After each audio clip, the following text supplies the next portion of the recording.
Mr. Chef Uncle. ආයිබෝවන් කියලා පිළිගන්නවා ඔයාලා හැමෝටම සුබ දවසක්. අද ඔයාලට විශේෂම කෑමක් කියන්නේ නූඩල්ස් එකක් හදන විදිහ තමයි කියලා දෙන්න යන්නේ. ඉතින් ඒ නූඩල්ස් එකක් සාමාන්‍යයෙන් ගෙදරක හදනවට වඩා ටිකක් වෙනස් විදිහකට ටිකක් සැරට හොඳ කල එකකට හදාගන්න විදිහ ඔයාලට කියලා දෙනවා. ඉතින් ඔයාලට මොනවා හරි ප්‍රශ්න තියෙනවා නම් මම ෆෝන් නම්බර් එකක් දාන්නම්. ඒකෙන් මගෙන් අහලා දැනගන්න. මේක අපි සාමාන්‍යයෙන් 5 දිනකට වගේ තමයි මෙතන හදන්නේ. එතකොට මේ නූඩල්ස් ග්‍රෑම් 900ක් කිලෝ එකක් වගේ මෙතන දාලා තියෙනවා. එතකොට හොඳටම 5 දිනකට ප්‍රමාණවත්. ඊට පස්සේ අපි අර විදිහට එළවලු ටික කපාගෙන වතුර එකක් තියලා නූඩල්ස් ටික තම්බලා මෙන්න මේ විදිහට අර කැඳ ගතිය යන්න හොඳට වොෂ් කරගන්න ඕනි. ඉතින් මේක පොඩ්ඩක් වෙනස් විදිහ එකක් ඉඳලා ඔයාලා හොඳට මේ බලලා අල්ලගන්න. ඉතින් කැරට් ටිකක්, බී ලුණු ටිකක්, සුදු ලුණු ටිකක්, මාළු මිරිස් කරලක්, ලීක්ස් ටිකක් මෙන්න මේ විදිහට කපලා වෙන වෙන වශයෙන් ඊට පස්සේ අපි garlic paste එක, ginger garlic paste මේස හැන්දක් වගේ පුරවලා අරන් තියෙනවා. ඊට පස්සේ අපි බිත්තර 3ක් විතර කඩලා මේ වගේ පොඩි භාජනයකට දාලා ළඟට ගන්නවා. බිත්තර කඩනකොට වෙන වෙනම බල්ලා කඩා ගන්න. ලෝකේ කොච්චර හොඳයි කියලා ප්‍රශංසා කරන තෙල් ಜಾති තිබුණත් අපි නම් පිරිසිදු පොල් තෙල් තමයි පාවිච්චි කරන්නේ.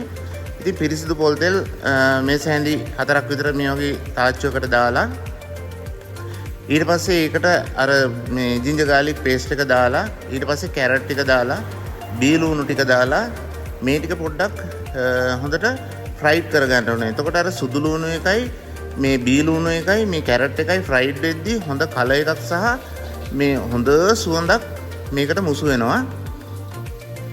ඊට පස්සේ මේකට දැන් අපි අර බිත්තර දාලා මේක කවලම් කරනකොට මේ සියලුම මේකේ තියෙන රසය වර්ණය ඔක්කොම මේ බිත්තර එකට එකතු වුණාම ඒක නූඩල්ස් එක පුරාවටම අරගෙන යනවා. ඉතින් බැලු බැලමට ඉතාම ලස්සන ලොකු ප්‍රමාණයකට උනත් හදලා සංග්‍රහ කරන්න පුළුවන්. මේක සාමාන්‍යයෙන් රාත්‍රියේ ආහාර වේල වලට ගොඩක් විශේෂයි. එහෙම නැත්නම් මේ අර පාර්සල් වගේ දුර ගෙනහිල්ලා කන ඒගොල්ලොන්ට හරිම හොඳයි. අපි මේකට කහකුඩු චූට්ටක් එකතු කරගන්නවා මේකේ වර්ණය ගන්න. ඊට පස්සේ ටොමැටෝ සෝස් පොඩ්ඩක්, chili paste ටිකක් තමයි මේ දාන්නේ. ඒ ටිකක් දාලා වෙලා මේ ටික හොඳට වර්ණවත් කරගෙන ඊට පස්සේ තමයි අපි නූඩල්ස් එක මේකට එකතු කරගන්න ඕනේ. මේක හොඳට අර chili paste එකේ සුවඳත් එක්ක mix වෙන්න ෆ්‍රයිඩ් කරගන්න.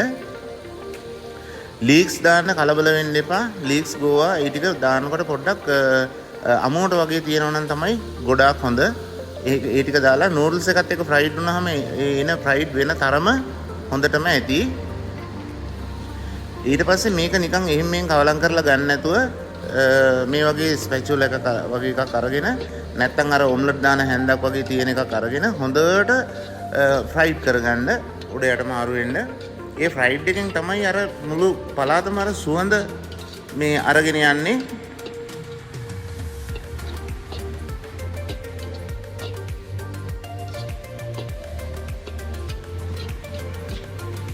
හොඳයි.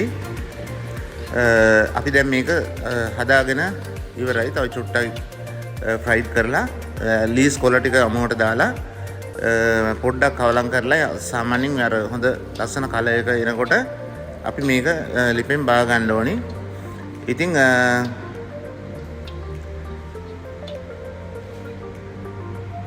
මෙන්න මේ වගේ දීසියකට ලස්සනට arrange කරලා ඔයාලට සර්ව් කරන්න පුළුවන්. හරියනම් ඔයාලා හැමෝටම සම්මා සම්බුදු සරණයි. මට කමෙන්ට් එකක් එවන්න.